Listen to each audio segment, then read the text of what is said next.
Boa noite a todos vocês. Sejam todos bem-vindos ao nosso encontro. Obrigado pela paciência que vocês estão tendo aí de nos acompanhar toda quinta-feira. Tem o pessoalzinho que não falta nunca, né?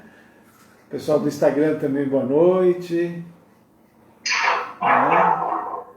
Obrigado aí pela companhia de vocês e espero que possa valer a pena esse tempinho, essa uma horinha aí que vocês tiram da vida de vocês, para tudo, né? Para ficar ouvindo aqui o nosso bate-papo, a nossa conversa.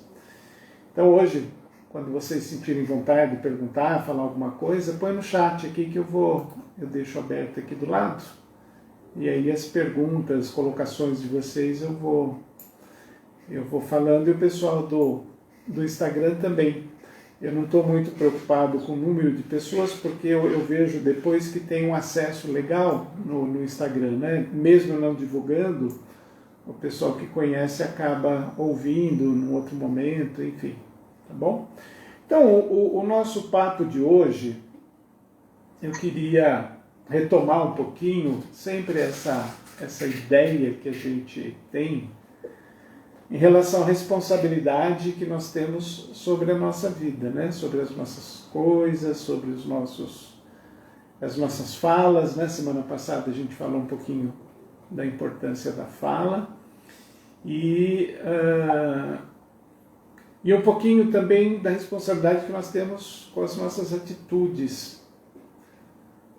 Hoje a gente vai abordar um pouquinho mais esse compromisso que nós temos, como é que a gente se posiciona na vida, como é que os critérios que nós temos para resolver nossos problemas, os critérios que nós temos para fazer as nossas viagens aí pelo mundo, né, pela vida. E eu acho que é importante parar um pouquinho para pensar nos desdobramentos que tem não só a palavra, mas agora, junto com a palavra, as nossas atitudes, né? Vocês são cautelosos com as escolhas que vocês fazem? Quando vocês buscam a resolução de um problema, quando vocês buscam mudanças na vida de vocês, quando vocês estão em conflitos, ou agem baseado pelo impulso do momento, pelo impulso das emoções, conforme nós falamos.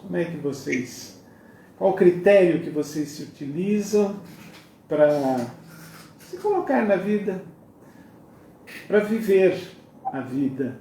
Porque a gente sempre vem perguntando, se questionando um pouco, o que nós fazemos depois de um certo tempo da nossa vida. A gente para fazer uma reflexão, né? E aí?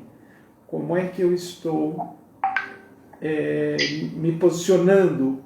Como é que está a minha vida? O que eu fiz da minha vida? O que eu estou fazendo? A gente faz aquele balanço, né? E principalmente o pessoal que já está aí por volta dos 40 anos para frente, traz muito essa questão, porque a gente já se torna uma pessoa de meia idade, metade do caminho já foi. Dessa metade que já foi, pelo menos 15, 20 anos, a gente passou morando com os pais, sob a dependência deles, os valores deles, né? E aí, só pedir para alguém que está com o áudio ligado aqui, o microfone, tá, já desliguei. E aí a gente vai fazendo essa avaliação, né? Como é que está? Os projetos que nós fizemos na adolescência, na nossa juventude, nós alcançamos? Nós demos conta de chegar lá? Chegar lá é aonde nós definimos, ou meio que a vida leva, deixa a vida me levar? Então hoje eu queria ilustrar a nossa conversa com uma história. Eu acho que a história ela é simplicidade, eu gosto de histórias simples, porque a simplicidade ela ilustra bastante e nos dá a possibilidade de viajarmos aí nessas questões bem profundamente. Então, nossa história de hoje fala de um rei da Tartária, numa determinada época do tempo, que saiu com alguns amigos da nobreza para pescarem. E no meio do caminho, eles encontraram eles chamam de Abdal, que é um sufista errante. Numa linguagem mais simples, é um derviche, que é um sábio. E esse homem gritava a todos os cantos: 100 dinares por um conselho. 100 dinares por um conselho. E o rei, então, disse: mas, homem, que conselho é esse que você vai dar, que vale 100 dinares? Considerando que 100 dinares era um bom dinheiro. Ele falou: ó, me ordenem pagar os 100 dinares, que eu lhe darei o conselho. E o rei, então, mandou que depois que ele desse o conselho, que ele pagasse os 100 dinares para que ele pudesse ouvir o conselho que o derviche lá, o homem sábio, tinha a dar. E aí o rei, então, depois de ordenado, foi pago ao homem lá, ao derviche, os 100 dinares. E o rei falou: agora me dê o conselho. Qual conselho que vale 100 dinares? E ele disse: nunca comece nada sem ter pensado no resultado do que você for fazer. Nunca comece nada sem pensar no resultado do que você for fazer. E aí todos em volta do rei começaram a gargalhar, porque desprezaram aquele conselho. Parecia uma coisa tão óbvia, né? E o rei, pensativo, disse: não, esse é um ótimo conselho. É um excelente conselho. De forma que quando ele voltou da pescaria com os amigos, ele mandou escrever nos muros do palácio a frase, espalhou em vários cantos da casa a frase. Nos aposentos tinha uma espécie de uma bandeja de prata que ele mandou entalhar a frase: nunca comece nada sem ter pensado no resultado do que for fazer. E assim foi passando o tempo. E nas redondezas do reino havia um homem, um nobre, muito ambicioso, que chamou o médico do rei e fez a seguinte proposta para ele: se você envenenar o rei e trouxer ele à morte, eu serei empossado e colocarei você como primeiro-ministro. E o médico do rei ficou muito tentado, porque também era um homem ambicioso. De forma que eles então prepararam uma forma de envenenar o rei. Tramaram a morte do rei. E quando o médico do rei foi até os aposentos dele para fazer a retirada do sangue, ele estava com uma lanceta envenenada.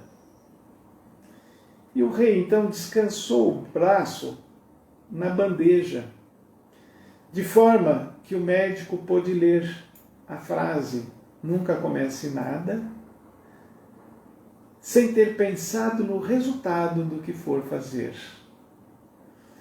E ele parou e sentiu a importância daquele momento, daquela frase. E o rei, percebendo que o médico estava meio estranho, falou: o que houve? Estou vendo que você está meio assustado, meio trêmulo, está tudo bem com você? E ele então contou ao rei a trama que havia sido feita. E o rei então mandou prender o mentor daquela trama, e o médico então foi reconhecido de alguma forma, né, e se viu livre da situação. E o rei então se gabou, né, da frase: viu como aquele conselho que o derviche me deu foi valioso?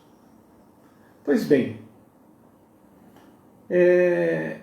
via de regra, nós dizemos que nós pensamos muito antes de fazer alguma coisa, não é isso? Porém, nos escapa muito a ideia de que nós somos o resultado do que nós fazemos. Nos convém acreditarmos que somos vítimas de um processo da vida, vítimas da educação dos nossos pais, vítimas de um governo, vítimas de um sistema político. Nos convém sempre responsabilizar os outros daquilo que nós somos responsáveis.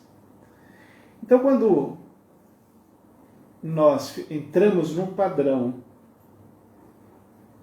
de pensamento, num padrão de entendimento da vida, as consequências dessas nossas escolhas chegam até nós mais cedo ou mais tarde. Então, tudo que eu faço para os outros, de bom ou de ruim, tende a retornar para nós. Fazer o bem torna-se uma questão de inteligência até. Esperar reconhecimento daquilo que nós fazemos é o que a gente poderia chamar quase que de uma inocência da nossa parte.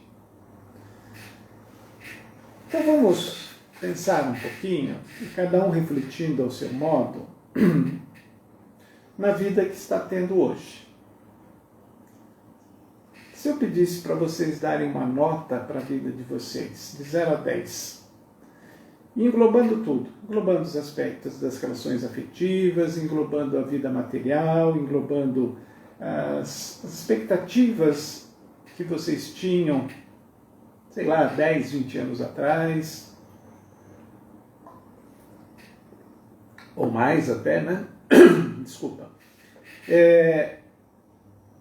Qual a nota que vocês atribuiriam à vida de vocês hoje? Será que o que vocês fazem, o que nós fazemos, reverbera nesse nível de comprometer a nossa existência? Por exemplo, será que é possível eu construir a minha felicidade a custas da infelicidade, a custas do prejuízo de alguém? Será que é possível eu desrespeitar algumas regras de convivência social, alguns valores morais vigentes, em benefício próprio, mas que traga prejuízos a outra pessoa? O que vocês acham? Porque parece tão óbvio, não é? Como na nossa história, parece tão óbvio. Mas nós somos guiados, muitas vezes, por uma sensação, por um sentimento de ambição que nós não conseguimos nomear como ambição, nós não nomeamos como avareza, nós não nomeamos como egoísmo, nós não avaliamos, não nomeamos como Nossa, acho que eu já falei todos, né? Arrogância. Então, o que norteia a sua ação? O que norteia as suas escolhas na vida? O que faz de você uma pessoa que você possa andar na rua de cabeça erguida? E o que faz de você, na hora que você deita, põe a cabeça no travesseiro e a cabeça não te dá o sossego?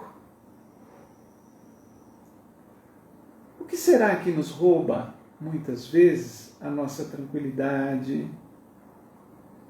O que será que nos tira essa possibilidade de vivermos mais tranquilos, mais calmos, felizes de alguma forma? Será que nós somos mesmo vítimas da vida? Será que nós somos vítimas de um sistema que nos rouba, nos tira essa possibilidade de sermos quem nós somos, de termos o que nós queremos? Nesses últimos 30 anos, ouvindo as pessoas contando as suas histórias, e são muitas histórias, né? Imagina, 30 anos trabalhando todos os dias, ouvindo as pessoas contarem suas histórias, e cada pessoa conta a sua história.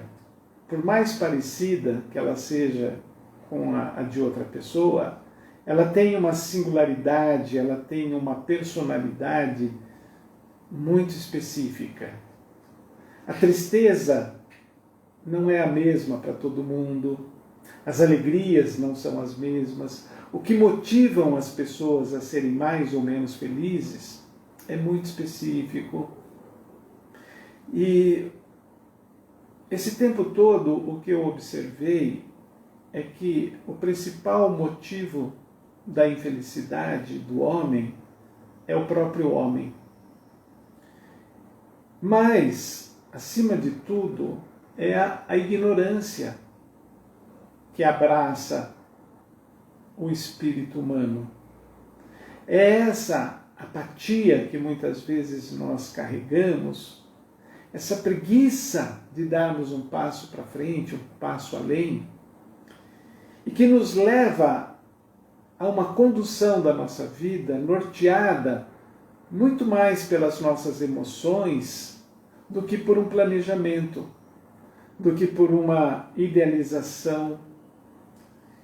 Então, na medida em que nós estamos imaturos emocionalmente, a chance, a possibilidade de agirmos de forma que vamos gerar o que os hindus chamam de karma em vidas futuras, e vidas futuras eu posso olhar sob o ponto de vista reencarnacionista, mas eu posso olhar também sob o ponto de vista dos ciclos que existem numa mesma vida.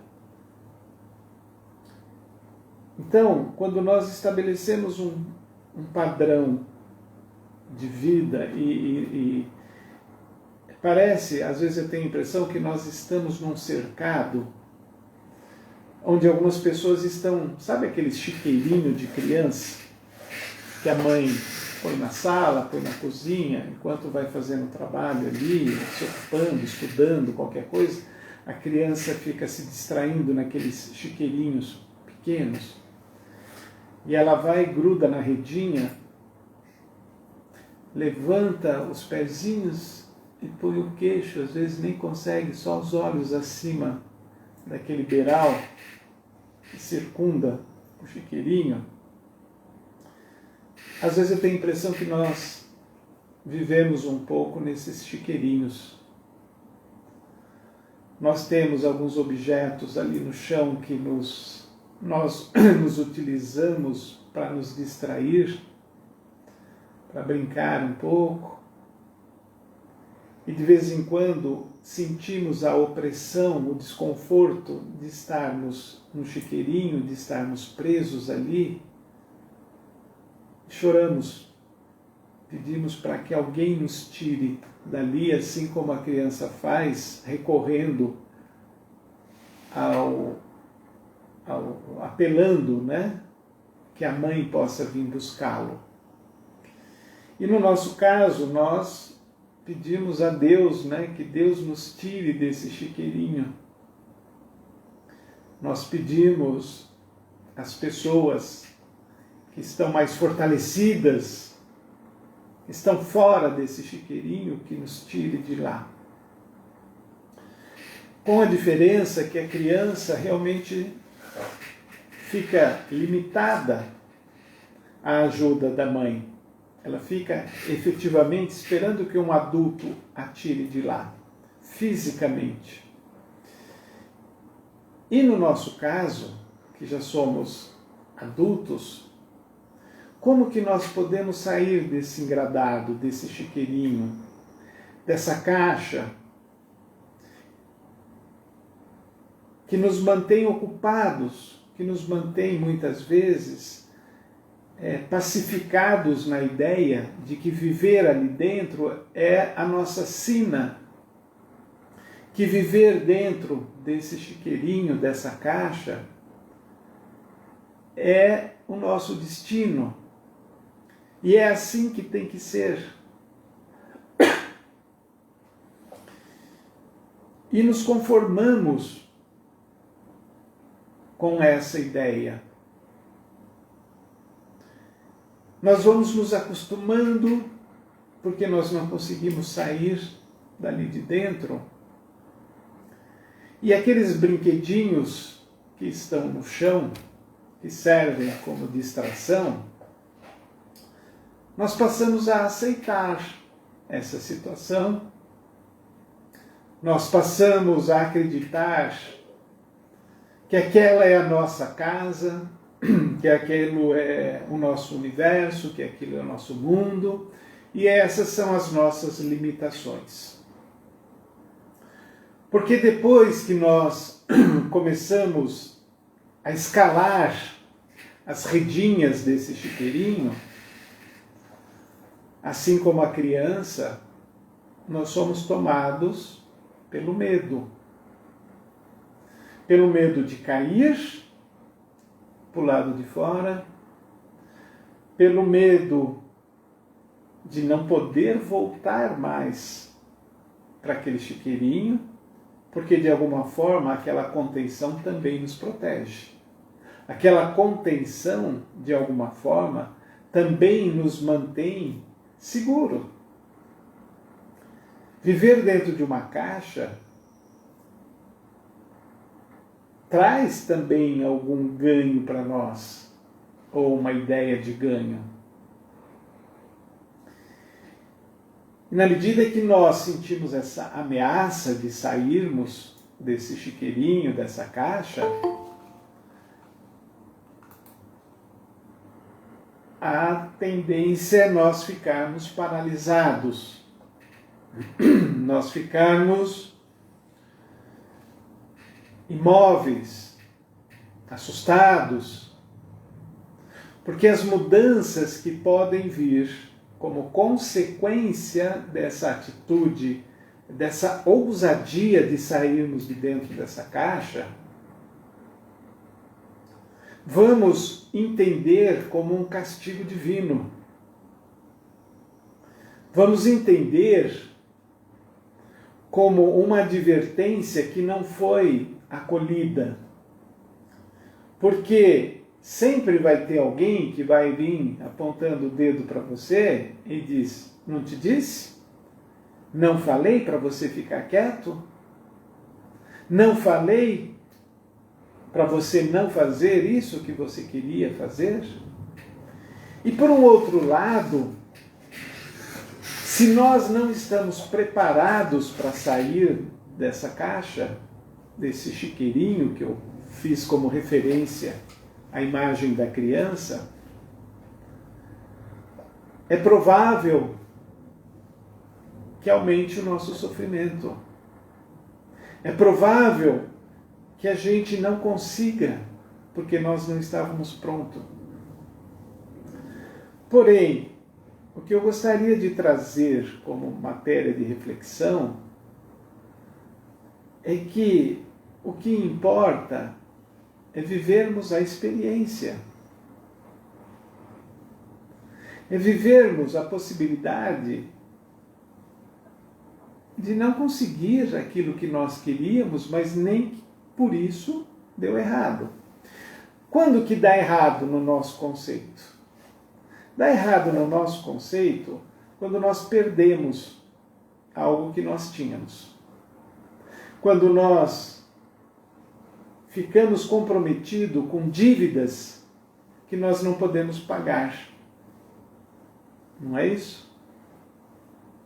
Não é só quando não dá certo. E aí a expressão popular usa uma frase que diz que devemos dar o passo de acordo com o tamanho da perna. Então é importante que a gente faça uma avaliação entre o que eu desejo, entre o que eu preciso fazer e a realidade.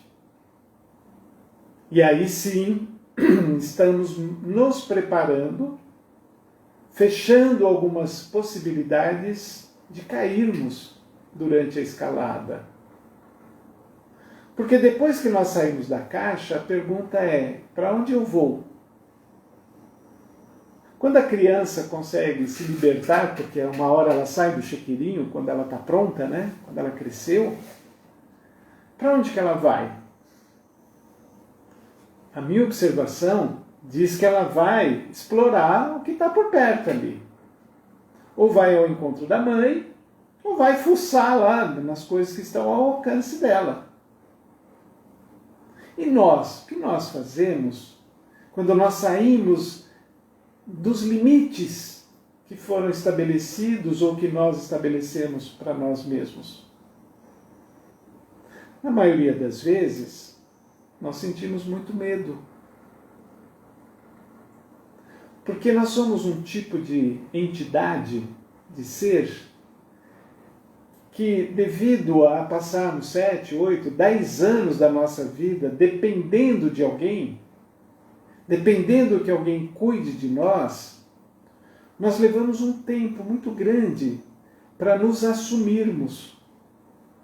Nós sempre andamos com a esperança de que alguém nos dê uma sustentação, de que alguém nos ajude. Ou então, nós pertencemos àquela classe de pessoas que simplesmente fazem coisas sem pensar no resultado daquilo que vão fazer. Vocês conhecem gente assim? Vocês conhecem pessoas que parece que são tão despojadas que na nossa nomenclatura são nomeadas como loucos, né? Não, aquela pessoa é louca. Ela compra um carro, ela compra uma casa, ela compra sem dinheiro. Ela se atira, ela se compromete. Está sempre viajando, sempre passeando, sempre de roupa nova. E às vezes a gente, que faz tudo controladinho, tudo medido, tudo planejado, não conseguimos dar um passo do que a pessoa no ano deu 10 passos. O que acontece? Então, acontecem muitas coisas. Por quê? Essa pessoa parece que nunca tem nada e ao mesmo tempo parece que sempre tem tudo. Vocês conhecem gente assim? Sempre estão de carro novo, viajando, passeando. Você fala, mas de onde sai dinheiro para a pessoa fazer isso? A primeira resposta que nós damos é muito simples, né? Tá vendendo droga. Já colocamos a pessoa como traficante. Tá ganhando dinheiro de forma desonesta.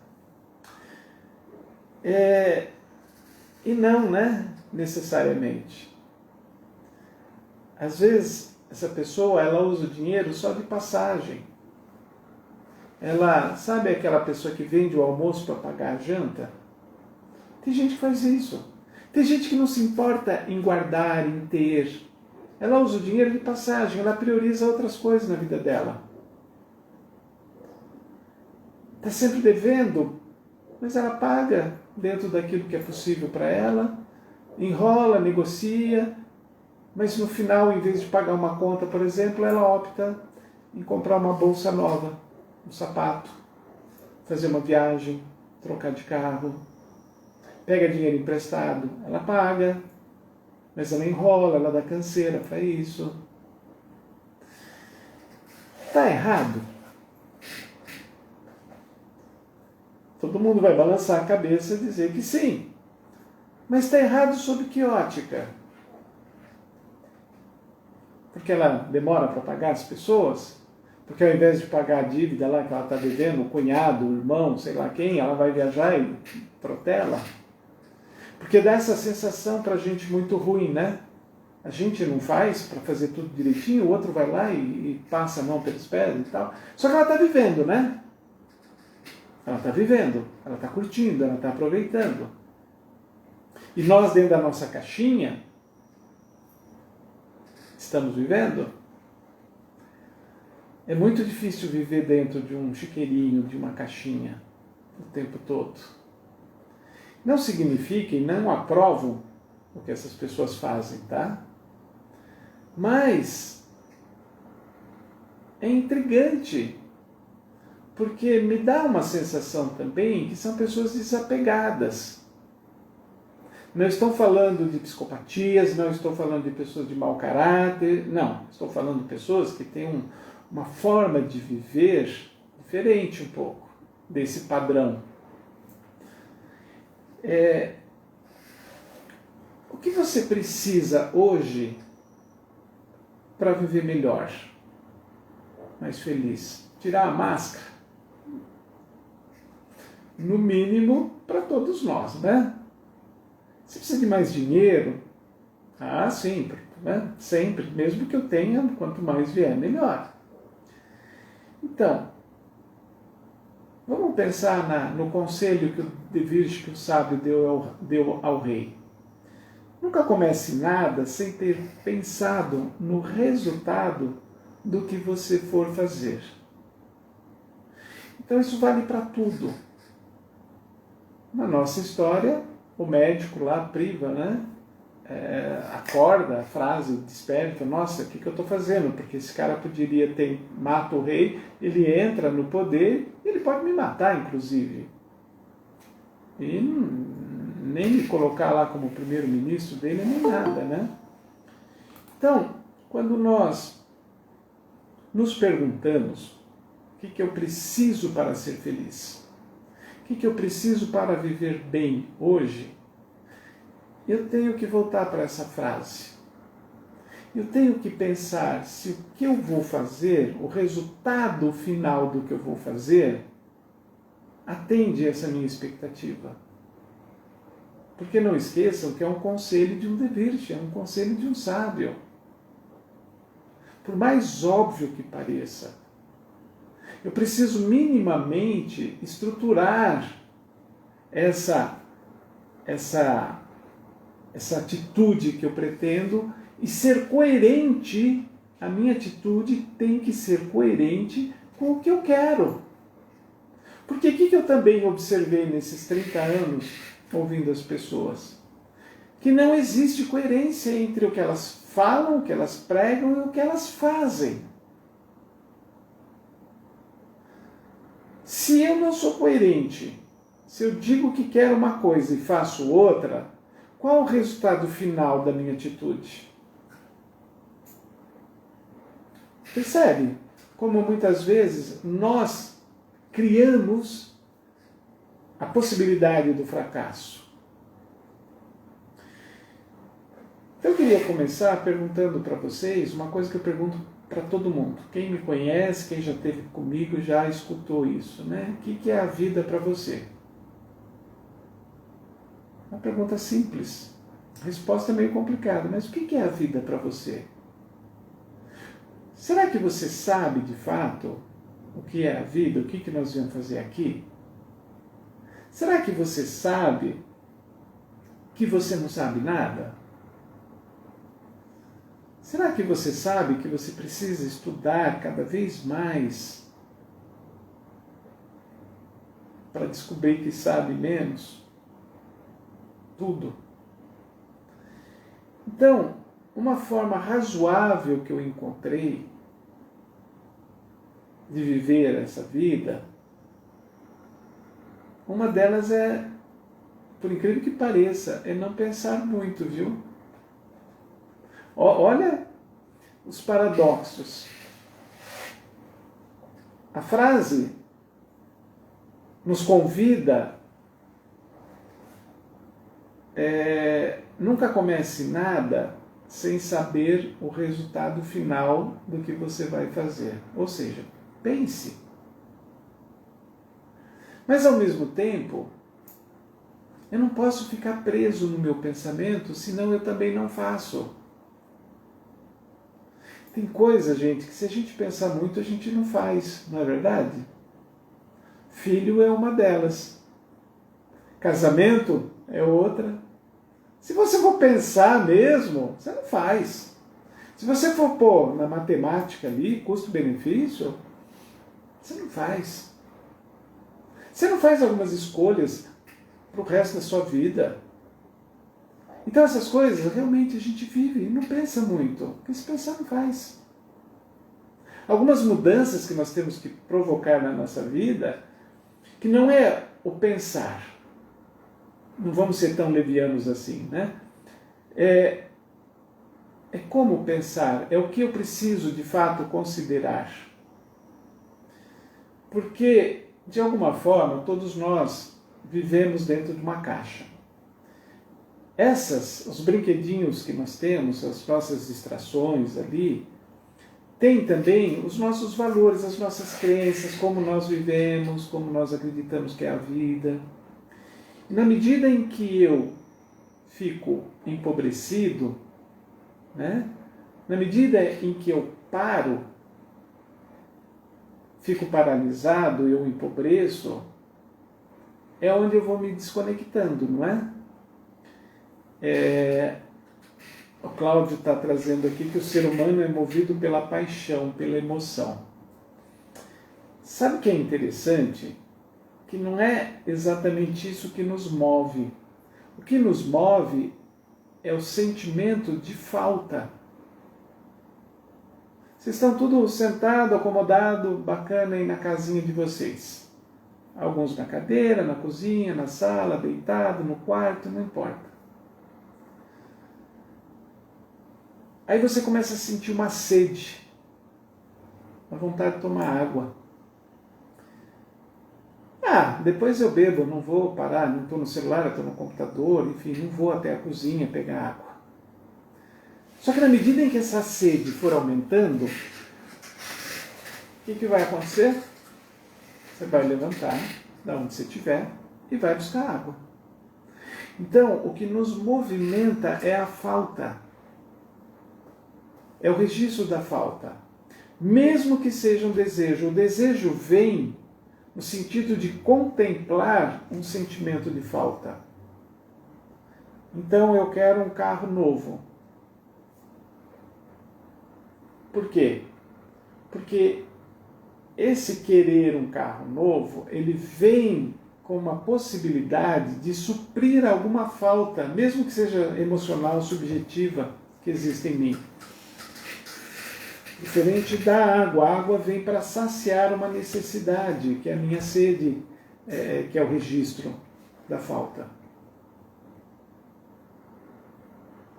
E quando nós definimos a morte, ou uma pessoa com quadro de depressão severa, o que é a definição de morte? É a ausência da falta.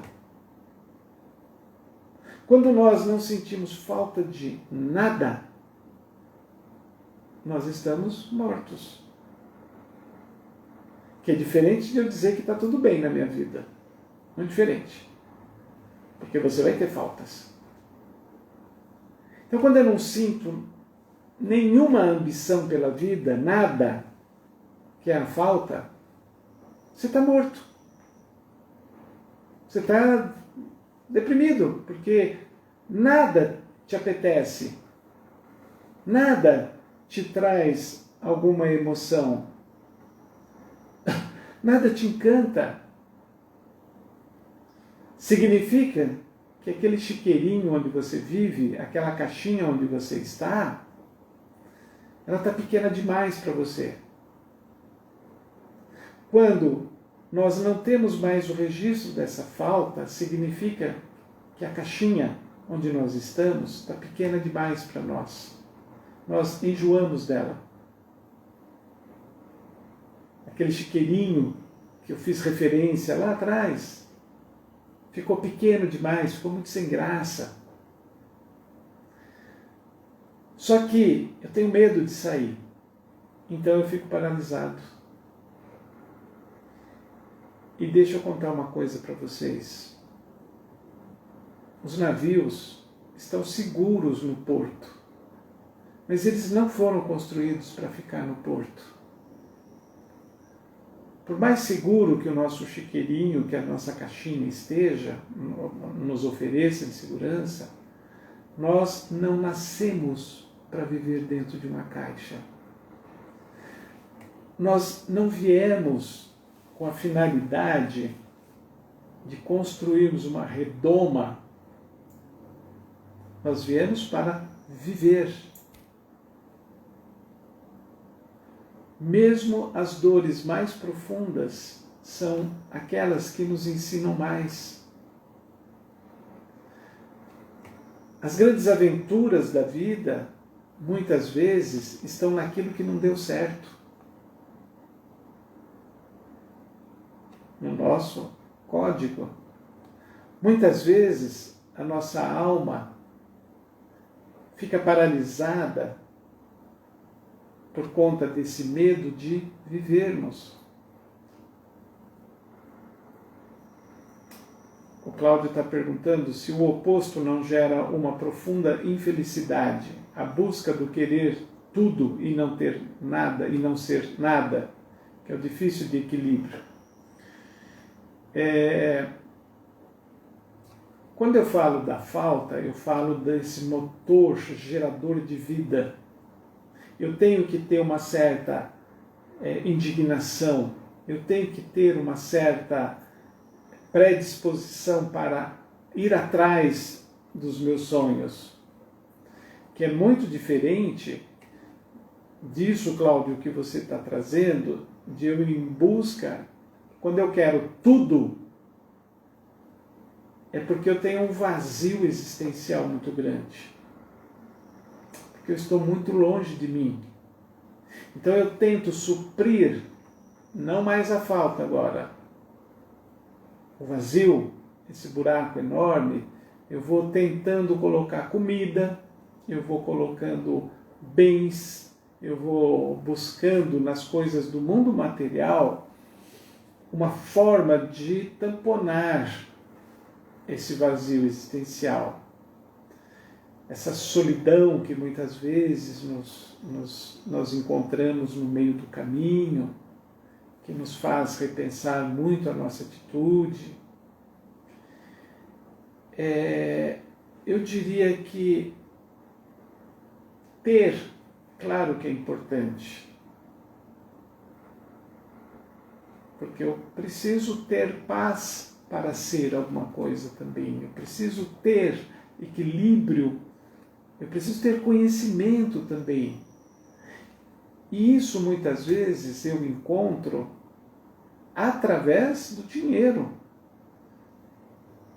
Isso eu encontro através das ousadias. Então, a nossa tendência sempre é buscar o quê? A mesmice, o oceano, o tal do céu de brigadeiro, né? Que é aquele céu azul sem nenhuma nuvem. Eu quero a viagem mais perfeita do mundo, sem imprevistos. Então, desculpa, mas você nasceu no planeta errado. Sinto muito. Busca outro planeta. Esse aqui não. Isso aqui é um caldeirão fervente. Isso aqui nós estamos no inferno já. Nós aqui tem uns 10 planetas, tudo junto aqui, no mínimo. Cheio de ET aqui andando uns com os outros aqui. A gente está buscando ET lá fora? Não, está tudo aqui. Doideira que é essa vida. Mas a gente tem essa necessidade interna desse equilíbrio. Nós queremos que as coisas fluam dentro de um padrão do esperado. Não, gente. No meio do caminho nós perdemos pessoas queridas.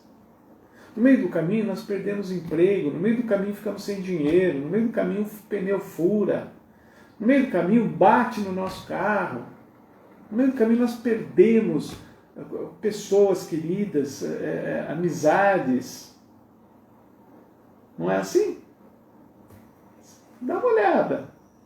Ninguém nunca perdeu um ente querido, ninguém nunca passou por uma situação de aperto financeiro, ninguém nunca levou um fora, ninguém nunca curtiu uma focinha, uma dor de cotovelo, ninguém nunca se decepcionou, nunca foi traído, ninguém nunca investiu dinheiro numa coisa que não deu certo e ficou devendo até a alma depois.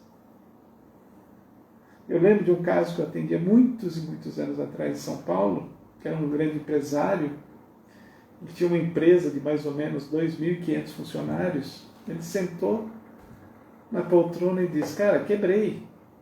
Eu falei: como quebrou? Eu quebrei. Perdi tudo. Na sessão seguinte ele veio e falou, dando risada, ele falou: você não sabe o que aconteceu? Eu falei: o que houve? Quando minha esposa soube que eu tinha quebrado, ela mandou embora. Me largou. Aí eu falei: até brinquei. Falei: puxa, acabou o dinheiro, acabou o amor, né? Então, ele perdeu tudo. Perdeu o trabalho, perdeu o dinheiro, ficou endividado. Ele tinha uns 100 processos trabalhistas, no mínimo, depois de um tempo. Perdeu a casa, porque a casa dele estava hipotecada. Perdeu a mulher, foi embora. Passado 2 anos, ele me procura. Tinha casado novamente, estava trabalhando, porque tinha ficado uma dívida lá, ele queria ressarcir comigo, uma pessoa honesta, né? Queria pagar. Me atualizou, deu a volta por cima. Vocês nunca levaram um tombo, não, gente? Se não levaram, não estamos falando do mesmo planeta, hein? Você nunca teve aflito com a doença de um ente querido, um filho, um pai, um irmão, um marido, uma esposa? Você não sabia se o cara ia viver ou não? Não. Você nunca descobriu que com quem você estava vivendo não era bem o cara ou a mulher que você imaginava que fosse? Você nunca se decepcionou com a tua profissão? Eu já tive crise com a psicologia, hoje não. Não é bem com a psicologia, com a humanidade, né? Acho que eu entro em crise com a humanidade de vez em quando, tenho vontade de mandar todo mundo plantar batata. Ou melhor, eu ir plantar batata. As batatas, pelo menos, talvez não me dessem tantos problemas. Você nunca teve crise com a humanidade? Nunca viu e falou: nossa, joga uma bomba, destrói tudo isso aqui? Esse povo aqui não me merece? Claro! Porque é da condição humana tudo isso, gente. Então, pensar no que eu vou fazer eu sempre advogava uma ideia, tipo assim, eu preferia me arrepender de ter feito alguma coisa do que o arrependimento de não ter feito o que eu queria fazer. E é bem interessante que mesmo levando umas tapadas aí, né, umas trombadas com os muros da vida, eu não me arrependo de nada do que eu tenha feito. Talvez uma outra coisinha pela juventude, por imaturidade, mas não foi de má fé. Faria diferente, mas faria. Então, o cuidado que nós temos que ter, e não vou dizer que é o único cuidado, mas eu diria que é o cuidado mais importante. Cuidado para você não arrumar karma para a tua vida. Karma, para quem não sabe, são as consequências advindas do que nós fazemos. Negativo. Karma, no sentido que eu me refiro aqui, é o karma negativo. O dharma é o positivo, o karma é o negativo. Cuidado para que a tua felicidade, para que os teus anseios não sirvam de instrumentos de tortura para outras pessoas. Que as suas buscas, que as realizações dos seus desejos não estejam entrelaçadas, de mãos dadas, com nenhum tipo de corrupção, com nenhum tipo de mentira, com nada que possa ferir a tua sociedade, as pessoas, a tua família, as pessoas que te rodeiam. Não acredite que você ficará impune, mesmo que você fique fora do alcance do olhar da justiça humana. Mesmo que o que você faça não seja descoberto pelas pessoas. Porque nós estamos e somos regidos pelas leis da natureza. Doce engano quem acha que engana alguém e não fica visível aos olhos da sociedade. Doce engano. Por isso temos o karma. O karma me parece que é uma manifestação da nossa própria consciência, que se revela em busca do nosso equilíbrio, buscando a compensação, a reparação do mal que nós fazemos. O karma não é um castigo de fora para dentro.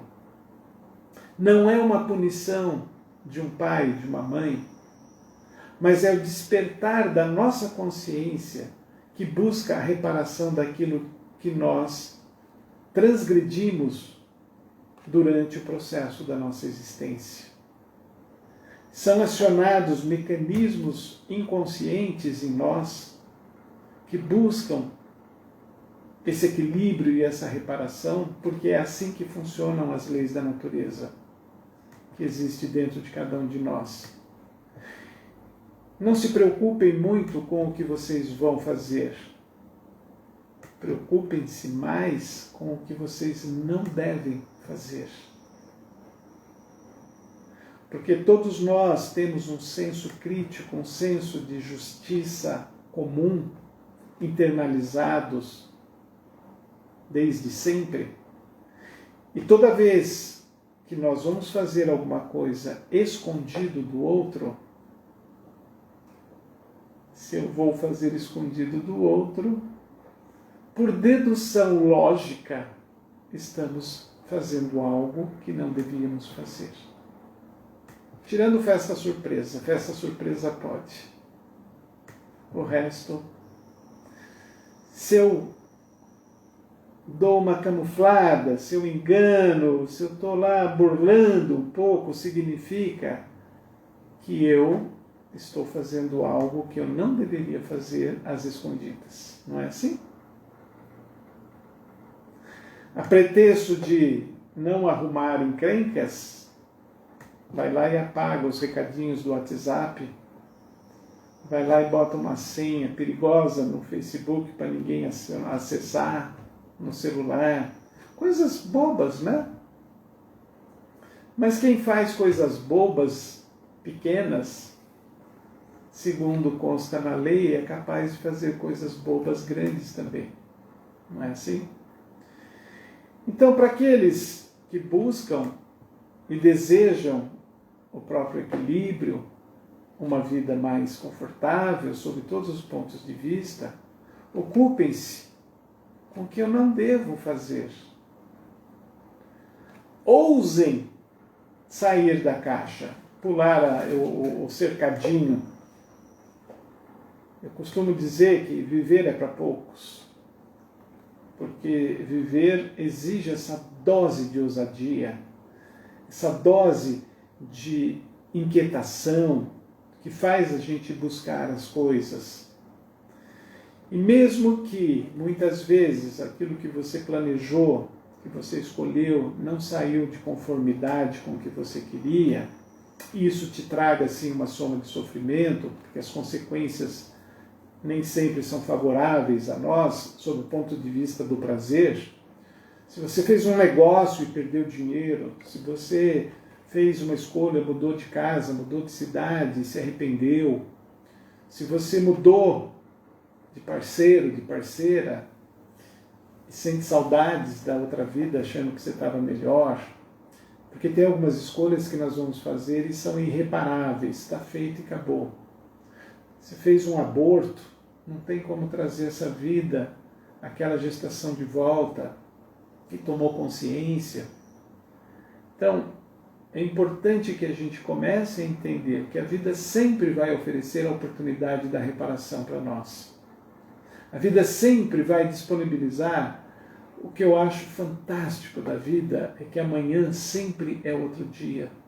Mesmo que você esteja esmorecido hoje, amanhã o dia traz uma nova inspiração, o dia traz novas oportunidades, a vida traz um novo espírito para nós. Quantas vezes a gente vai dormir borocochô e acorda, não, passou aquele mal-estar.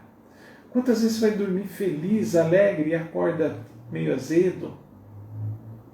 Porque os bastidores da mente humana estão por ser desvendados, estamos aos poucos conseguindo um cenário melhor. Eu sei que com otimismo fica mais fácil. Eu sei que quando eu acredito mais em mim, eu vou criando novas possibilidades de êxito. Eu sei que quando eu tomo alguns cuidados daquilo que eu não devo fazer, a vida acena com consequências mais favoráveis. Quando eu me ligo a pessoas boas, a pessoas bacanas, assim como eu, o resultado final é maior. Assim como vocês, porque se vocês estão aqui esse tempo todo me escutando, tem que ser gente boa também, hein? Gente ruim não fica. Pessoa ruim entra e fala, ih, cara chato, vai embora. Acabou de sair um agora aqui da sala. Então não era pessoa boa não, tá? Ah, caiu a conexão? Então, essas inquietações são extremamente necessárias. Só cuidado para não ficar na obsessão delas. Escravo de um ego falível, de um ego narcísico, de um ego egoísta. Só fica atento, senão fatalmente vai vir muita dor e muito sofrimento. Gente, antes que o Instagram nos derrube aqui, estamos há 1 hora falando, minha gratidão a vocês pela paciência, espero que alguma coisa tenha sido positivo para todos vocês, o pessoal do Célula também, uma boa semana, espero que quinta-feira que vem às 8 horas estejamos novamente aqui no mesmo bate-canal. Até, beijos!